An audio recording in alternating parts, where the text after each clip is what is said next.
UP के इस गांव में है लाल नागिन का तालाब। 352 साल से कैद है अपने आशिक के लिए। दोस्तों, बहुत साल पहले की बात है। यूपी के गांव के राजा की बेटी थी जिसका नाम सौंदर्या था। सौंदर्या गांव की सबसे खूबसूरत लड़की थी। लड़के उसकी एक झलक पाने के लिए बेताब रहते थे। उसके पिता गांव के राजा थे। उनकी बेटी पर जो नजर डाले वो उसकी आंखें निकलवा लेते थे। एक बार की बात है, सौंदर्या अपनी सहेलियों के साथ गहने लेने बाजार गई थी। उसके साथ उसके 2 भाई उनकी परछाई के सामान घूमते थे, वो भी उनके साथ ही थे। सौंदर्या को एक दुकान से कंगन पसंद आए। सौंदर्या ने कंगन को हाथ में पहनने की कोशिश की, परंतु उससे पहने नहीं जा रहे थे, तो दुकानदार ने उसे कंगन पहनाने में मदद करी। सौंदर्या के भाइयों ने ये देख लिया और उस दुकानदार को राजा के दरबार में ले जाया गया। राजा ने आदेश दिया कि पूरे गांव के लोगों के सामने उस आदमी के हाथ काट दिए जाएं और आंखें निकाल दी जाए, ताकि फिर से कोई उसकी बेटी को गलती से छूने की भी हिमाकत ना करे। सौंदर्या ने ये सब रोकने की बहुत कोशिश की, परंतु उसके पिता ने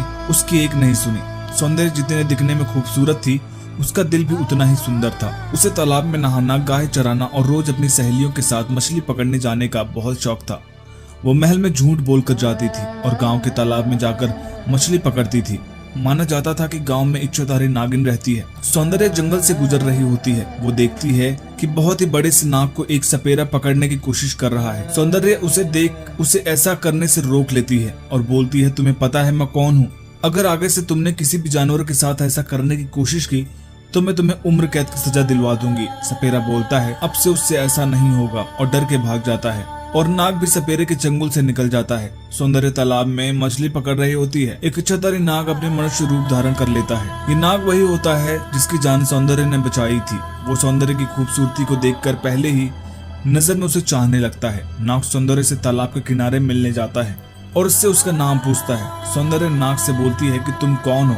इससे पहले तुम्हें कभी गांव में नहीं देखा। और सौंदर्या उसे ये नहीं बताती कि वो गांव के राजा की बेटी है। नाग उसे अपना नाम ध्रुव बताता है। धीरे धीरे ध्रुव और सौंदर्या की मुलाकात बढ़ने लगती है। वो रोज तालाब किनारे मिलते जुलते एक दूसरे से, और सौंदर्या की सहेलियां ये ध्यान रखती कि उसके भाई ना हो जाएं। एक दिन सौंदर्या ध्रुव का तालाब के किनारे इंतजार कर रही होती है। उस दिन उसका उपवास रहता है।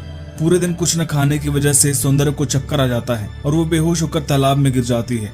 इतने में ध्रुव उसे गिरता हुआ देख लेता है और उसे बचाने के लिए ध्रुव तालाब में कूद जाता है और उसे बचा लेता है। उस समय सौंदर्या और ध्रुव एक दूसरे से अपने प्यार का इजहार करते हैं। सौंदर्या ध्रुव को बता देती है कि वो राजा की बेटी है और ध्रुव भी उसे बता देता है कि वो एक इंसान नहीं बल्कि एक इच्छाधारी नाग है। पहले सौंदर्या इस बात को अपना नहीं पाती और ध्रुव से नाराज होकर चली जाती है और बोलती है कि वो दोनों अब कभी नहीं मिलेंगे। कुछ दिन तक वो दोनों नहीं मिलते। सौंदर्या के पिता पास के गांव के राजा के लड़के से सौंदर्या की शादी तय करा देते हैं। सौंदर्या को ये गवारा नहीं रहता है। वो अभी भी ध्रुव से ही प्यार करती रहती है।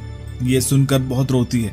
शादी वाला दिन आ जाता है। सौंदर्या अपनी जगह किसी और लड़की को मंडप में बिठा देती है और जंगल की ओर भाग जाती है। वो जंगल में ध्रुव से मिलती है और उसे बोलती है कि वो उसे माफ कर दे।